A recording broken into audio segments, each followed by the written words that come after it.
देखिए, ये जो टॉपिक हमने पढ़ा अर्थ मैग्नेटिज्म या टेरेस्ट्रियल मैग्नेटिज्म,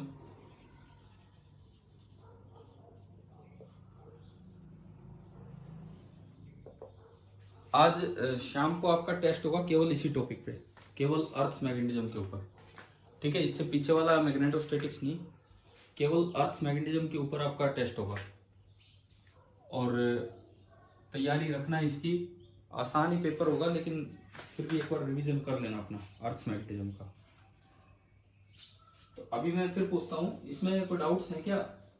जो आपको कल तक जो काम दिया गया था उससे रिलेटेड कुछ डाउट्स हैं?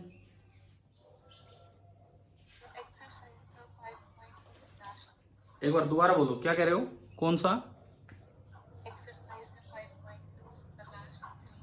5.2 का लास्ट, एक मिनट में निकालता हूँ। पेज नंबर बोलना, कौन से पे है?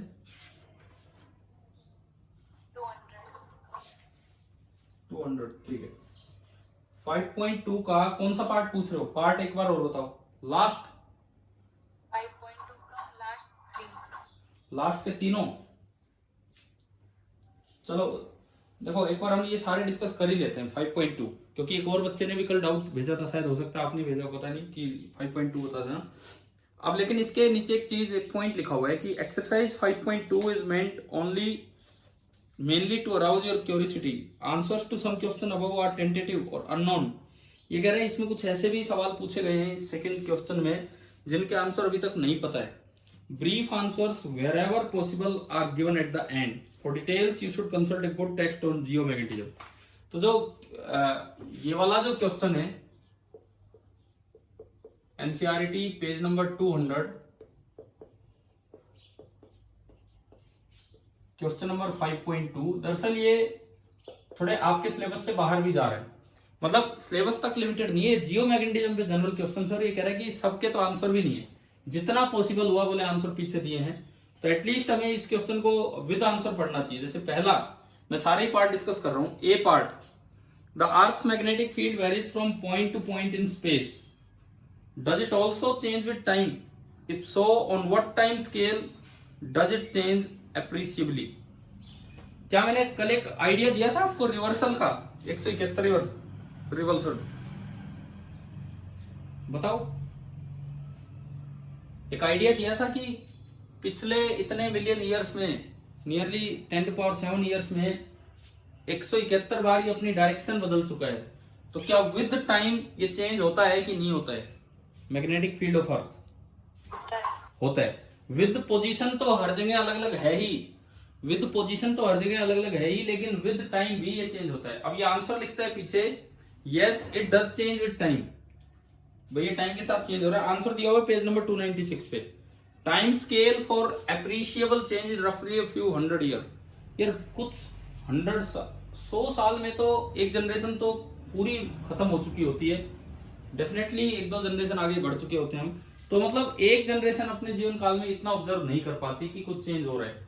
फिर भी लगभग 100 सालों में थोड़ा सा चेंज आता है, but even on a much smaller scale of a few years its variations are not completely negligible. लेकिन ये कह रहे हैं अगर आप 10 साल तक की भी बात करोगे ना, तो ठीक है, अप्रिशिएबल चेंज तो नहीं होगा, लेकिन वेरिएशन को ऑब्जर्व किया जा सकता है। मतलब 10 सालों के अंदर भी एक हल्का फुल्का चेंज ऑब्जर्व हो जाता है। ये तो था पहला सवाल। तो पहला सवाल ये कहता है कि जो मैग्नेटिक फील्ड ऑफ अर्थ है उसमें ना केवल स्पेशियल वेरिएशन है कि विद रेस्पेक्ट टू पोजीशन तो वेरी करेगा ही करेगा, उसमें ना केवल स्पेशियल वेरिएशन है बल्कि टेम्पोरल वेरिएशन भी है। ना केवल स्पेशियल वेरिएशन है बल्कि टेम्पोरल वेरिएशन भी है, मतलब वो टाइम के साथ भी चेंज होगा, ये है। उसके बाद सेकंड 5.2 का B, the earth core is known to contain iron, yet geologists do not regard this as a source of earth's magnetism. Why? देखो, आपने अगर अर्थ के बारे में पढ़ा हो, सबसे बाहर वाला पार्ट कौन सा होता है?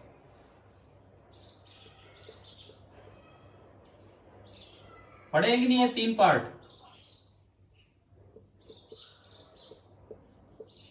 अरे बताओ, ये वर्ड्स आए कभी?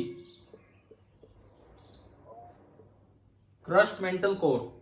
अब जो अर्थ की कोर है उसमें आयरन है, अर्थ की कोर में आयरन है, ये कहता है, फिर भी ये उसको सोर्स नहीं मानते। तो ये क्वेश्चन अभी जो टाइप्स ऑफ मैग्नेटिक मटेरियल चलेगा, अभी हम गए नहीं है वहां तक, टाइप्स ऑफ मैग्नेटिक मटेरियल के बाद आप ये कर पाओगे, उसमें ये पढ़ाया जाएगा कि जो फेरोमैग्नेटिक मटेरियल है बहुत हाई टेम्परेचर पे वो फेरोमैग्नेटिक नहीं बचते हैं, तो कोर तो मोल्टन फॉर्म में होती है, तो वहां फेरोमैग्नेटिज्म खत्म हो जाएगा, इसलिए उसे सोर्स नहीं मानते। तो अभी इस सवाल को आप छोड़ सकते हो, ये मैग्नेटिक मटेरियल्स के ऊपर बेस्ड है, जो अगला पार्ट है आपका।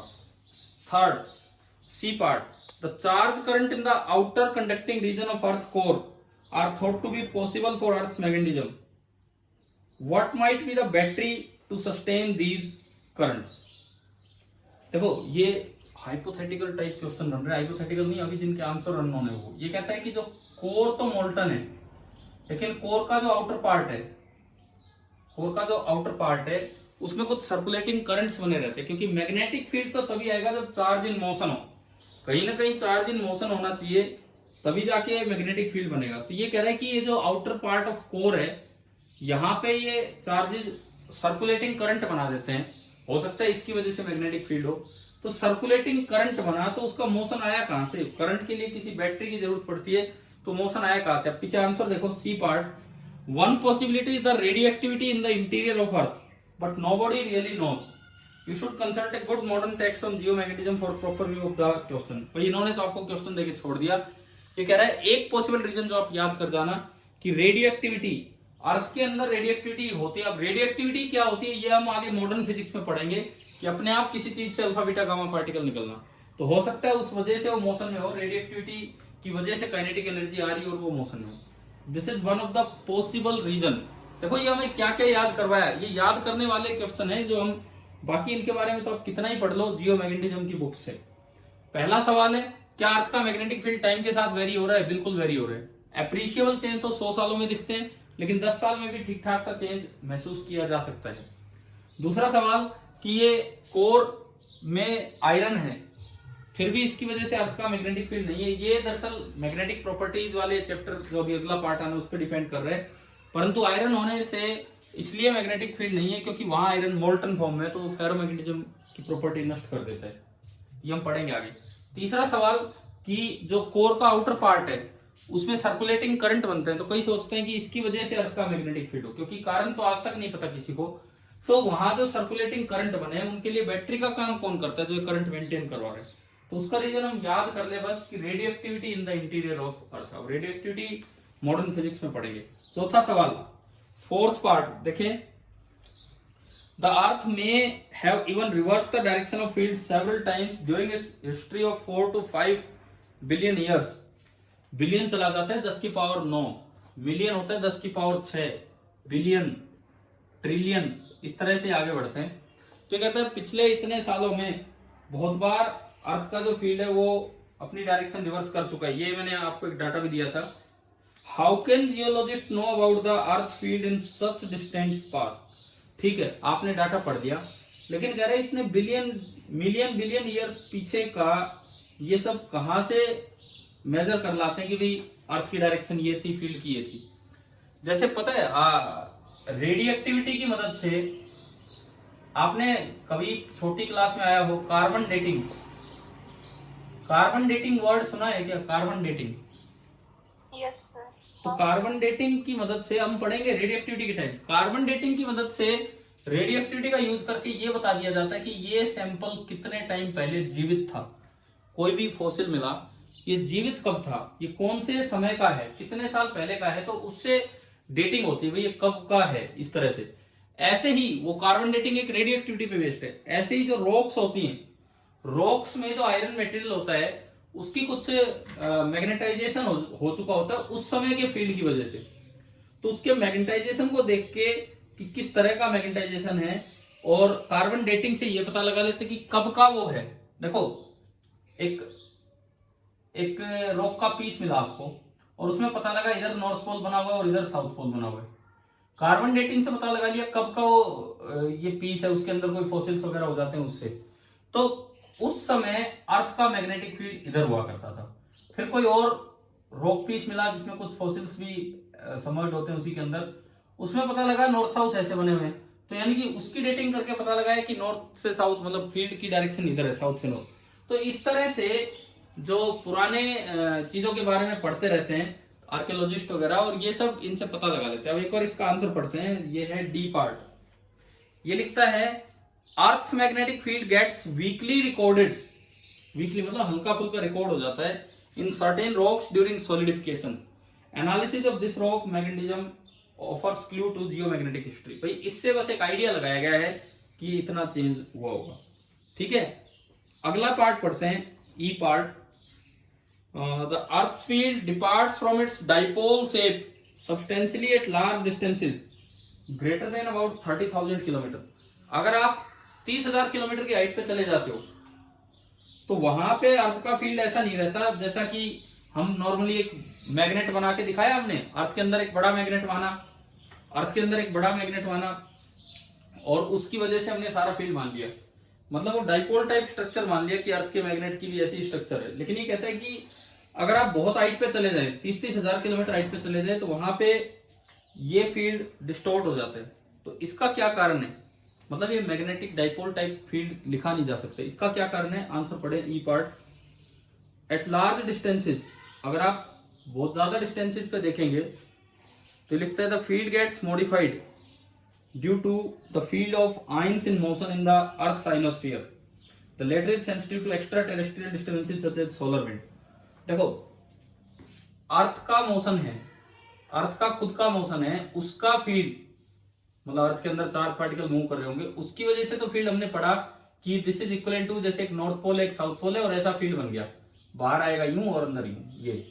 लेकिन अगर आप बहुत हाइट पे चले जाते हो तो वहां अर्थ का आयनोस्फीयर है जहां पे खुद आयंस प्रेजेंट है, खुद चार्ज पार्टिकल प्रेजेंट है, वो भी मोशन में है क्योंकि एटमॉस्फेयर धरती के साथ साथ रिवॉल्व करता है, एटमॉस्फेयर धरती के साथ साथ रोटेट करता है, तो जो आयनोस्फीयर के आयंस है वो भी रोटेट कर रहे हैं। तो ऊपर उन्होंने अपना फील्ड फैला रखा है, मतलब अर्थ के डाइपोल जो इक्विवेलेंट डाइपोल माना उसका फील्ड तो है 30,000 किलोमीटर हाइट पे, लेकिन उन रोटेटिंग रिवॉल्विंग आयंस का भी फील्ड है जिससे नेट फील्ड चेंज हो जाता है। तो इसीलिए हमें लगता है कि ये डाइपोल वाली फॉर्म से नेट फील्ड वहां नहीं निकल पा रहा है। बताओ एक बार, क्या ये वाला सवाल आया क्या समझ में? बोलिए, ये जो पार्ट अभी हमने किया क्वेश्चन क्या था और आंसर क्या था, क्या ये वाला पार्ट आया समझ में? मैं एक बार दोबारा रिपीट कर दूंगा अगर नहीं आया तो। अगर मान लो अर्थ को हमने रिप्लेस किया एक बार मैग्नेट से, एक मैग्नेटिक डाइपोल से, तो उसकी वजह से जो फील्ड है उससे हम समझ सकते हैं अर्थ की सरफेस पे फील्ड कितना होगा, नॉर्थ पोल नॉर्दर्न हेमिस्फीयर में कितना होगा, साउदर्न में कितना होगा, ऊपर होगा नीचे होगा, डिप होगा, इंक्लाइन, ये सारा। लेकिन ये कहता है अगर आप अर्थ की सरफेस से 30,000 किलोमीटर हाइट पे चले जाए तो वहां जाके मैग्नेटिक डाइपोल वाले फॉर्मूले वैलिड नहीं हो पाते नेट फील्ड निकालने के लिए। तो वो कारण क्या है कि इसके फॉर्मूले तो वैलिड होंगे लेकिन वहां अलग से और एक्स्ट्रा फील्ड होता है आयनोस्फीयर के आयंस के रोटेशन की वजह से। इस वजह से नेट फील्ड केवल वो नहीं होता जो इस इक्विवेलेंट मैग्नेट का फील्ड होता है। अभी बताओ क्या ये पार्ट समझ में आ गया है क्या, ये वाला पार्ट? हाँ जी जवाब दीजिए, ई पार्ट आ गया समझ में?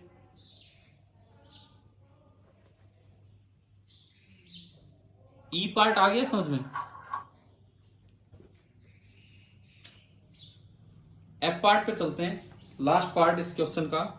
इंटरस्टेलर स्पेस मतलब बाहर, एटमॉस्फेयर से बाहर काफी दूर, has an extremely weak magnetic field of the order of 10⁻⁻12 Tesla.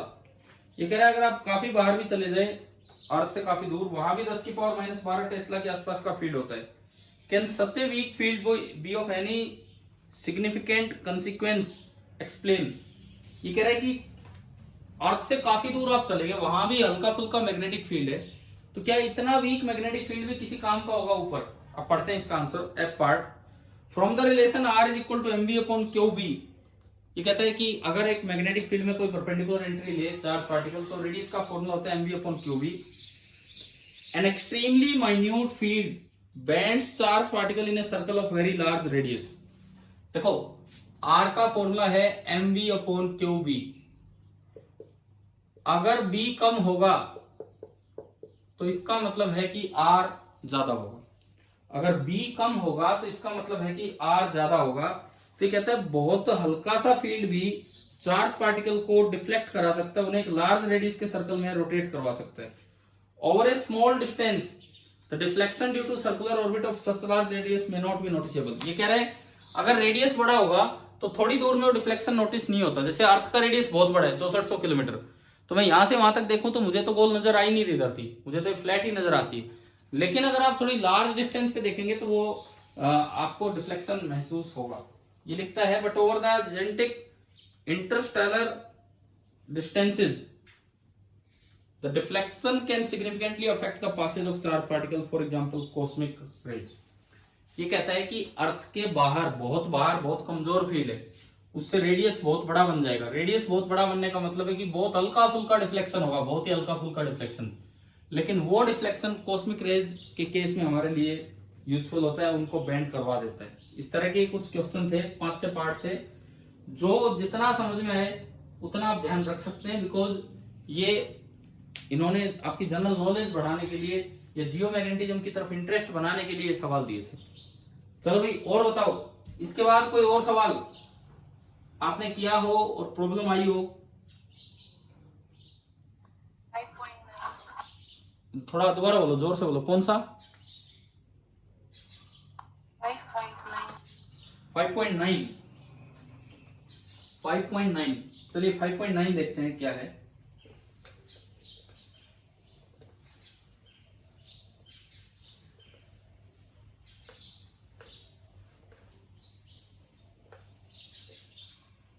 देखो ये इसमें कहता है कि circular coil of 16 turns, page number 201,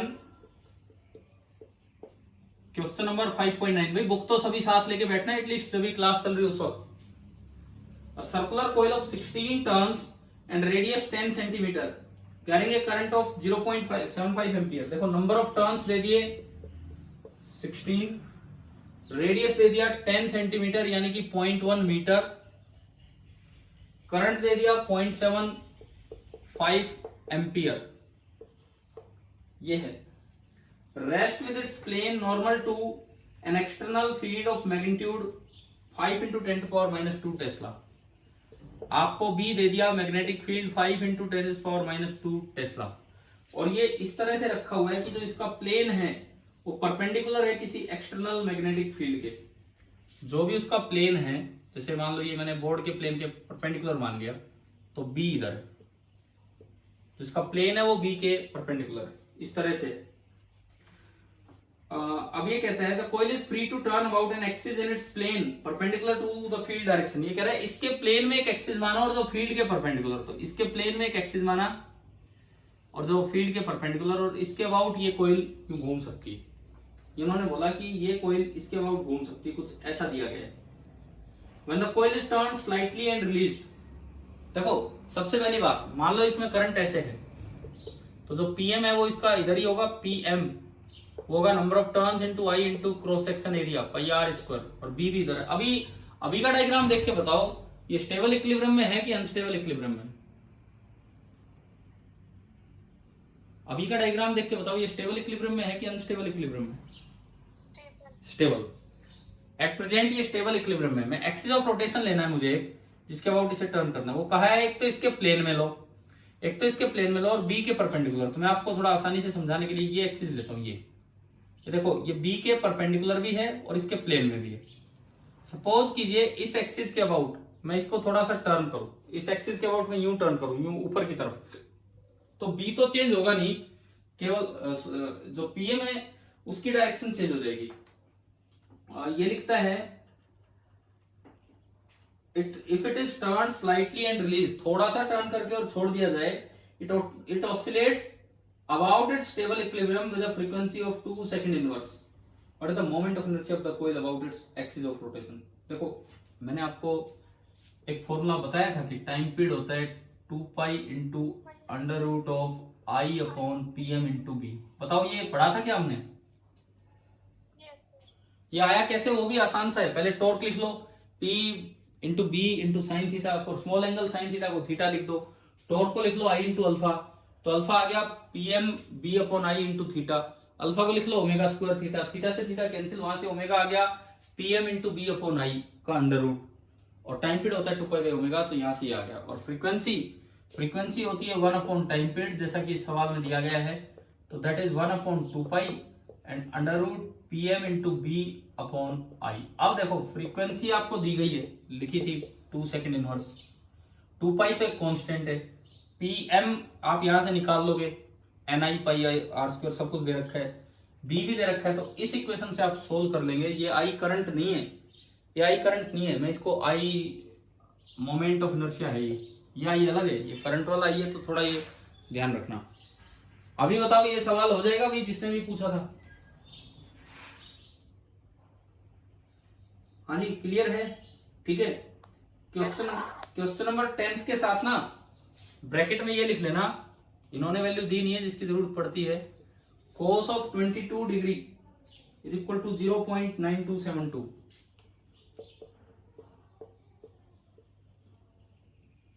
question number 10 के साथ आप ब्रैकेट में ये लिख सकते हैं कि cos of 22 degree is equal to 0.9272, ये लिख लेना इसके साथ।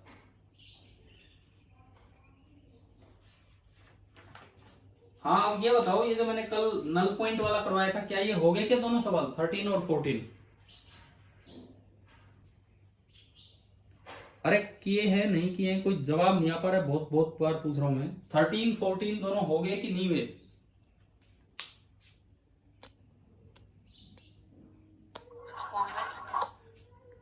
ठीक है, तो और अगर इनमें कोई डाउट है तो बताओ।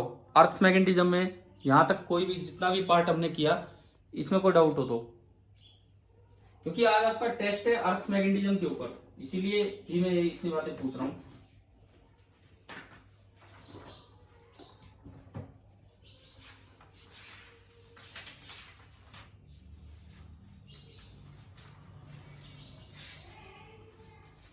अर्थ मैग्नेटिज्म के टेस्ट का मतलब है बार मैग्नेट भी उसमें शामिल हो सकता है, वो बार मैग्नेट और वो एक ही बात है।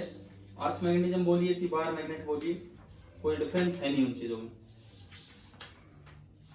अब देखो आप अगर इससे रिलेटेड कुछ क्वेश्चंस एचसीवी से, ये आपके इंटरेस्ट पे आप ट्राई करना चाहें तो मैं आपको ये बता रहा हूं कि हमारा जो एनसीईआरटी चैप्टर 4 है उस पे बेस्ड एचसीवी के चैप्टर है 34 एंड 35, और हमारा जो एनसीईआरटी चैप्टर 5 है जो भी चल रहा है उस पे बेस्ड एचसीवी के चैप्टर है 36 एंड 37। ये 34 35 chapter 4 and 36 37 HCV chapter 5 NCERT वाले हैं, जिसमें 36 में बार मैग्नेट और अर्थ मैग्नेटिज्म एंड परमानेंट मैग्नेट ये दिया है, और 37 में आपको दिया है मैग्नेटिक मटेरियल से रिलेटेड पार्ट। इस तरह का काम है, ये 37 में दिया है मैग्नेटिक मटेरियल से रिलेटेड पार्ट। अच्छा अब सुनो एक चीज सुनो, ये bar magnet sorry earth magnet से रिलेटेड ही मैं एक क्वेश्चन ले रहा हूं यहाँ पे, एचसीवी से मैं पूछ रहा हूं यहां से, ये जो एचसी वर्मा वाली बुक में जो पार्ट दिया है,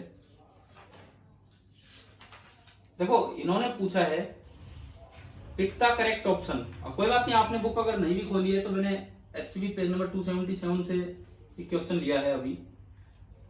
ये मल्टी करेक्ट स्टेटमेंट्स, आपको ट्रू फॉल्स बताना है केवल, मैं आपसे पूछ रहा हूं अभी केवल ट्रू और फॉल्स बताने। पहली statement, magnetic field is produced by electric charges only, बताओ सही है गलत है?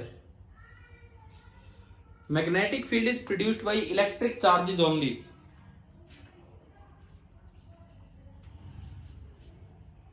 बताइए सही है या गलत है?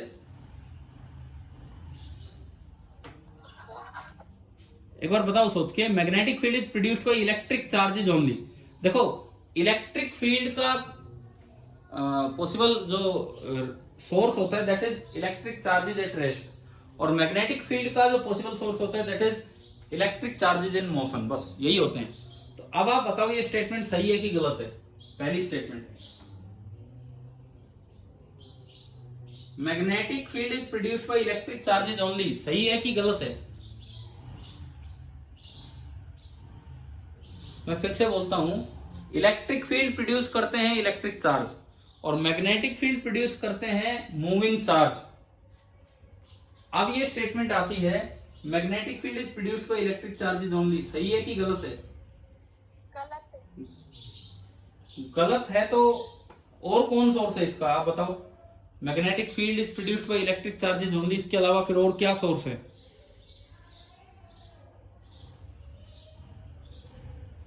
देखो ये स्टेटमेंट लिख रहा है कि केवल और केवल इलेक्ट्रिक चार्ज से ही मैग्नेटिक फील्ड प्रोड्यूस होता है। ये सही है, स्टेटमेंट बिल्कुल सही है। अब इधर सुनिए किस तरह से सही है।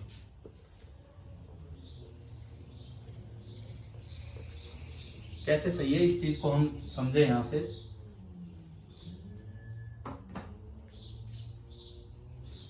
सोर्स ऑफ बी,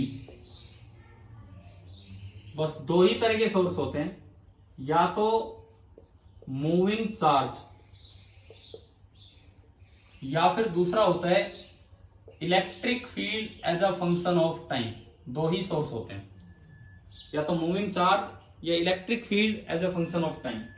आपको जब मैंने एसीएल पढ़ाया तो क्या उसमें लास्ट में एक कंडीशन बताई थी कि प्रोवाइडेड इलेक्ट्रिक फील्ड यूनिफॉर्म रहे। बताओ बी डॉट डीएल बराबर म्यू नॉट इंटू आई इन, तो क्या उसमें एक चीज बताई थी कि इलेक्ट्रिक फील्ड टाइम के साथ चेंज नहीं होना चाहिए। बताओ कुछ याद आ रहा हो तो। तो वो इसीलिए था कि उसमें फिर एक पार्ट और ऐड हो जाता है सोर्स के रूप में। अब देखो ये चीज हम बाद में पढ़ेंगे, इस यूनिट में नहीं, आगे आने वाले यूनिट्स में होगा। अभी जो हम सीख रहे हैं moving charge is the source of B, और यहां देखो यहां electric field is the source of B, लेकिन इलेक्ट्रिक फील्ड खुद कौन प्रोड्यूस करता है? इलेक्ट्रिक फील्ड खुद कौन प्रोड्यूस करता है? Electric charge. यानी कि अल्टीमेटली चाहे मूविंग चार्ज हो चाहिए वाला हो, source of magnetic field only and only क्या है? Electric charge. तो अब बताओ क्या ये पहली स्टेटमेंट सही है कि नहीं है? ठीक है, सही है स्टेटमेंट कि magnetic field is produced by electric charges only. Second statement, दूसरी स्टेटमेंट सुनिए, ये लिखता है magnetic poles are only mathematical assumptions having no real existence. ये जो नॉर्थ पोल साउथ पोल आप मानते हो कि थोड़ा सा अंदर ये कहते हैं कि magnetic poles are only mathematical assumption having no real existence. बताओ सही है गलत है? ट्रू। हाँ ट्रू। ये तो हमने बताया होगा शायद आपको स्टार्टिंग में कि ये कुछ होते नहीं है पोल्स वगैरह, ये तो उसे रिप्लेस किया गया बस एक डाइपोल की तरह, इस वजह से मान लिया गया। तो ये बिल्कुल सही है। ठीक है, तीसरा third statement, north pole is equivalent to a clockwise current and south pole is equivalent to anti clockwise current. मतलब अगर कहीं क्लॉकवाइज करंट होगा तो क्या वो नॉर्थ पोल होगा? फॉल्स। कैसे फॉल्स? क्योंकि साउथ हमेशा क्लॉकवाइज होता है। हाँ देखो ये आपने यूं लिया क्लॉकवाइज, तो क्लॉकवाइज अगर आप बनाओगे तो ये अंदर की तरफ मैग्नेटिक मोमेंट जा रहा है, अंदर की तरफ, यानी कि आपको यहां तो नजर आएगा साउथ और पीछे अंदर नजर आएगा नॉर्थ। अगर आप एंटी क्लॉकवाइज करंट लेंगे तो आपको सामने से नजर आएगा नॉर्थ और पीछे नजर आएगा साउथ, तो इसमें उल्टा लिखा हुआ है। और D option, a bar magnet is equivalent to a long straight current. A bar magnet is equivalent to a long straight current. ये बताओ क्यों? दोनों ही तो मैग्नेटिक फील्ड फैलाते हैं, बार मैग्नेट भी मैग्नेटिक फील्ड फैलाता है और लॉन्ग स्ट्रेट वायर भी मैग्नेटिक फील्ड फैलाती, फिर फॉल्स कैसे? कैसे कैसे फॉल्स होगा ये?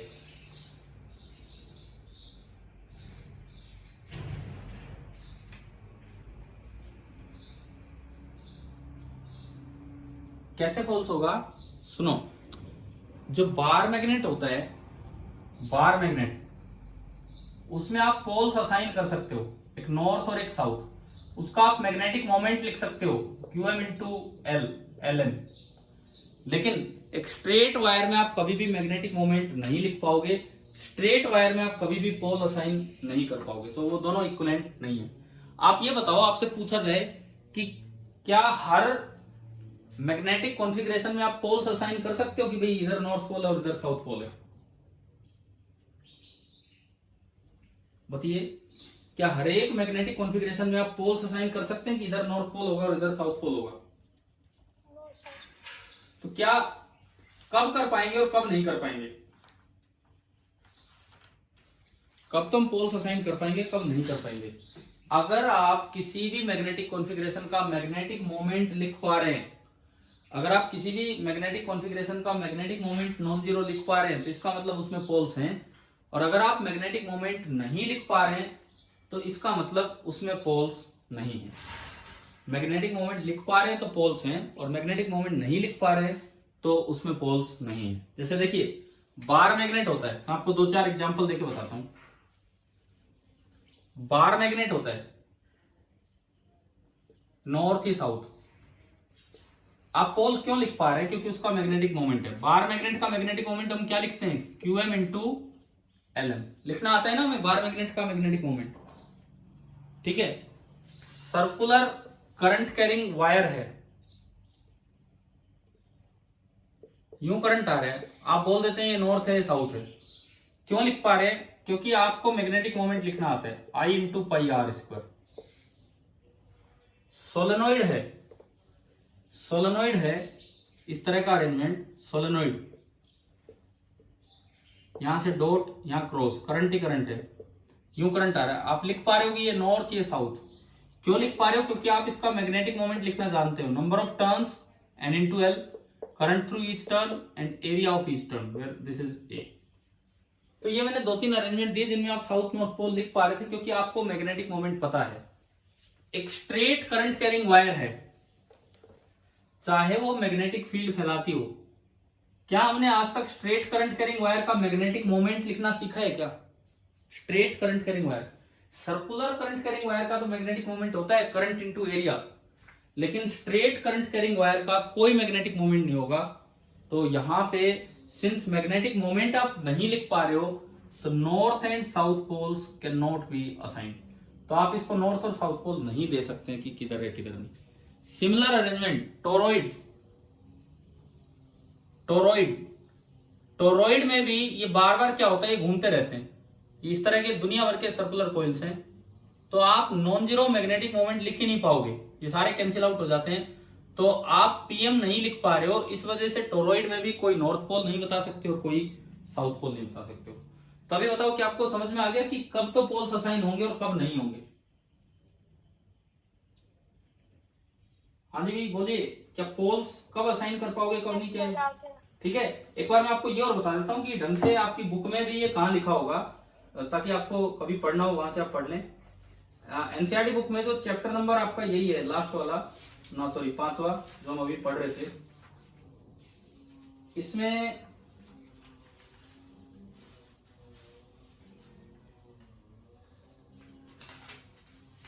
ये देखो पेज नंबर 179 पे, पेज नंबर 179 पे एग्जांपल 5.3 का C पार्ट, अगर किसी ने पढ़ लिया हो कल तो बहुत ही सही है। पेज नंबर 179 पे एग्जाम्पल 5.3 का C पार्ट है, एग्जाम्पल 5.3 का C पार्ट है। मिल गया क्या? क्वेश्चन मिला आपको? क्या पूछा इसमें? Must every magnetic configuration have a north pole and a south pole? तो आंसर लिखता है नॉट नेसेसरली, नीचे लिखा है true only if the source of the field has a net non zero magnetic moment. अगर आप नॉन जीरो मैग्नेटिक मोमेंट लिख पा रहे हो तो ही आप उसमें पोल्स असाइन कर पाओगे, नहीं तो आप उसमें पोल्स बिल्कुल भी असाइन नहीं कर पाएंगे। चलिए क्लियर हो गया होगा ये वाला पॉइंट, ये वाला क्वेश्चन। मतलब इस एक सवाल में 3-4 ऐसी बातें आई जिन्हें हमने क्लियर किया कि क्या है क्या नहीं। अच्छा उसके बाद सुनो,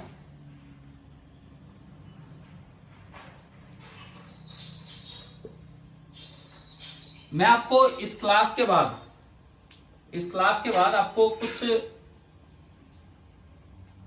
60 के क्वेश्चन नंबर दे रहा हूं कि भाई ये क्वेश्चन नंबर अपने रिवाइज कर दो। कुछ NCERT से होंगे और कुछ HCV से होंगे, अर्थ मैग्नेटिज्म एंड बार मैग्नेट, इन पे कुछ NCERT से कुछ HCV से, अर्थ मैग्नेटिज्म और बार मैग्नेट। तो इन दोनों को आप करके रखना, रिवीजन करके रखना, ताकि आपका टेस्ट थोड़ा ठीक ठाक हो जाए। क्लियर? तो अभी यूं बताओ, हम अगला पार्ट स्टार्ट करें, नेक्स्ट पार्ट। 15 मिनट हैं अभी हमारे पास। देखिए नेक्स्ट पार्ट में हम चलते हैं, that is the magnetic properties of matter. हमारे इस मैग्नेटोस्टैटिक्स और इन सब का आखिरी ये पार्ट है, मैग्नेटिक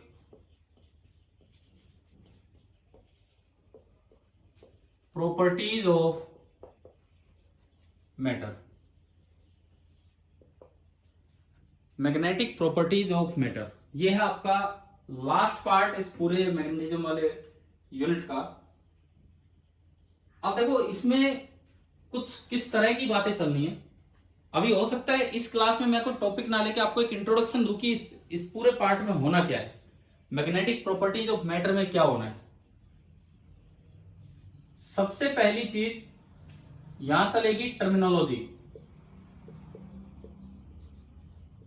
सबसे पहले हम यहां सीख रहे होंगे कुछ टर्म्स, टर्मिनोलॉजी। टर्म्स में क्या, टर्म्स में एक टर्म आएगी इंटेंसिटी ऑफ मैग्नेटाइजेशन या मैग्नेटाइजिंग इंटेंसिटी ऑफ फील्ड, पहली term magnetizing intensity of field.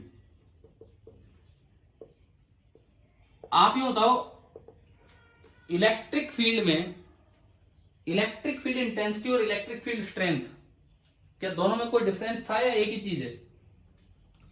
Electric field intensity या इलेक्ट्रिक फील्ड स्ट्रेंथ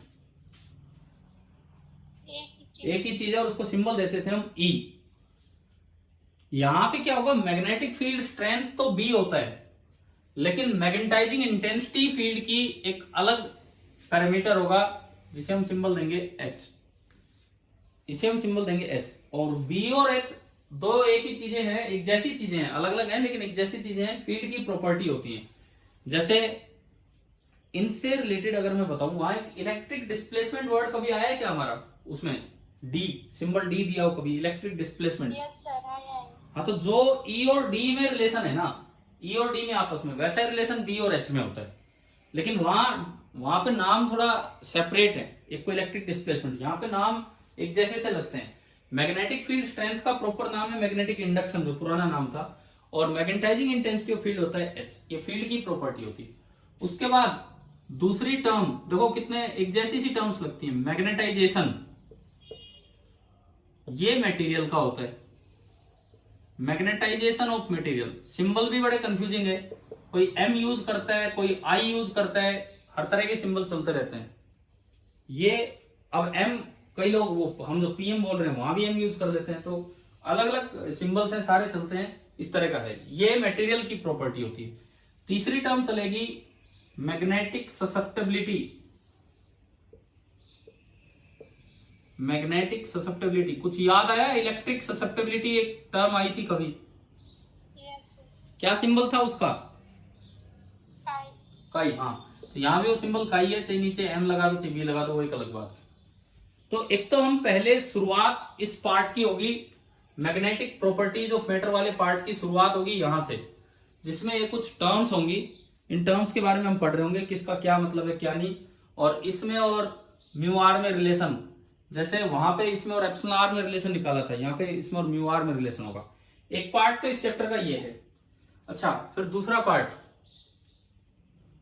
यहां पे चलेंगे types of materials, types of magnetic materials. Mainly तीन टाइप होते हैं, डाया, पैरामैग्नेटिक, डायामैग्नेटिक एंड फेरो। ये अपने आप में मैग्नेट नहीं होते, ये मैग्नेटिक मटेरियल है। जैसे लोहा खुद मैग्नेट नहीं है, लेकिन लोहे के पास कोई मैग्नेट आ जाए तो लोहा भी मैग्नेट बन जाता है और उसके तरफ अट्रैक्ट हो जाता है। लोहा कैसा मटेरियल है कि in the absence of magnetic field कुछ भी नहीं है, लेकिन in the presence of magnetic field वो खुद मैग्नेट की तरह काम करने लग जाता है। तो ये होता है मैग्नेटिक मटेरियल।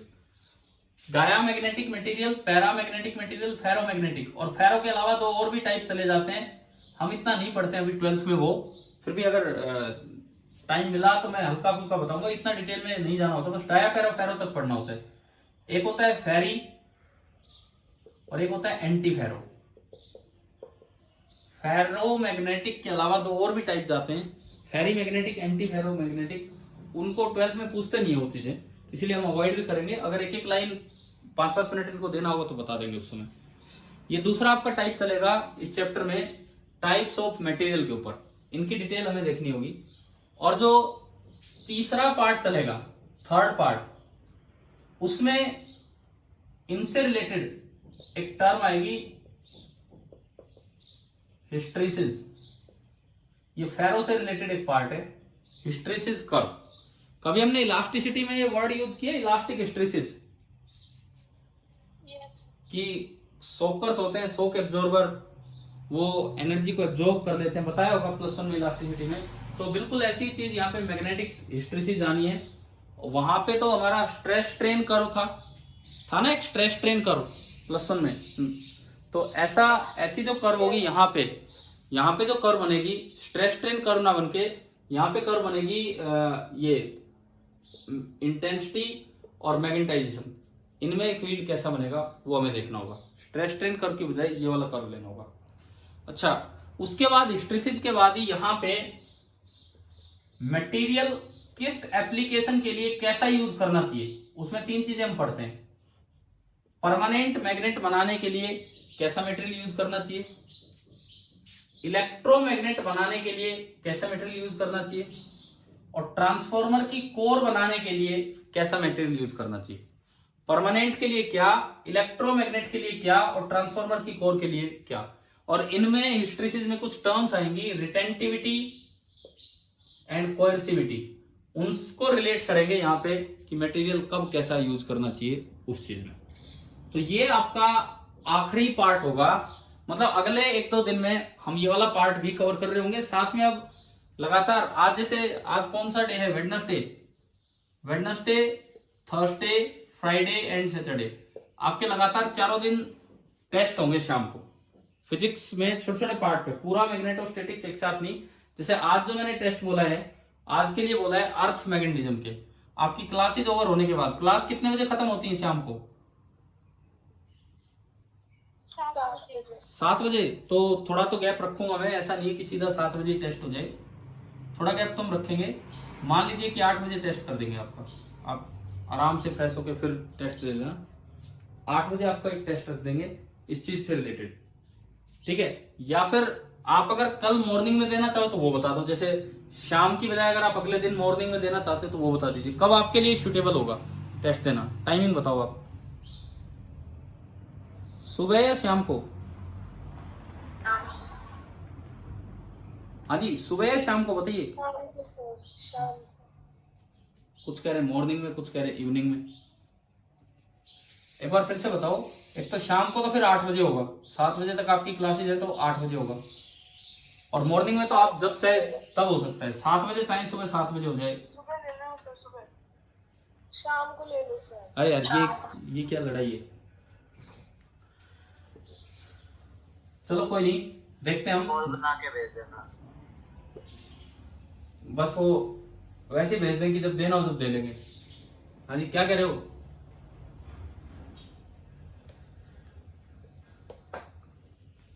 शाम को ही ले लो। ठीक है, देखते हैं।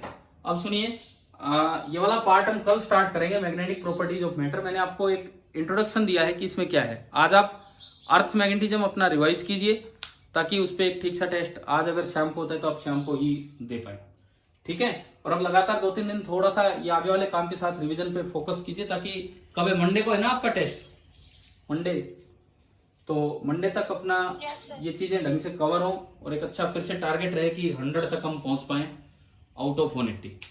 ठीक है भाई, अब आज की क्लास तो मैं फिनिश कर रहा हूँ क्योंकि नया चैप्टर पार्ट स्टार्ट करना है, फिर वो कल ही करेंगे, ठीक है। अभी बचे हैं 5-7 मिनट, लेकिन हम कल ही कर रहे होंगे, ठीक है। सर वो एनसीईआरटी क्वेश्चन ये तो बता दो। क्या बताऊं? एनसीईआरटी क्वेश्चंस क्या? सर एमसीक्यू और एनसीईआरटी क्वेश्चंस आपने बोला। मैंने कहा कि मैं अभी देख के ना आपको मैसेज कर दूंगा आपके ग्रुप पे, ठीक है। मैं थोड़ी देर में फ्री होके एक बार क्लास मेरी एक और होते हैं, उसके बाद मैं आपको मैसेज कर दूंगा, उसमें छाट के कौन से, ठीक है भाई। Thank you.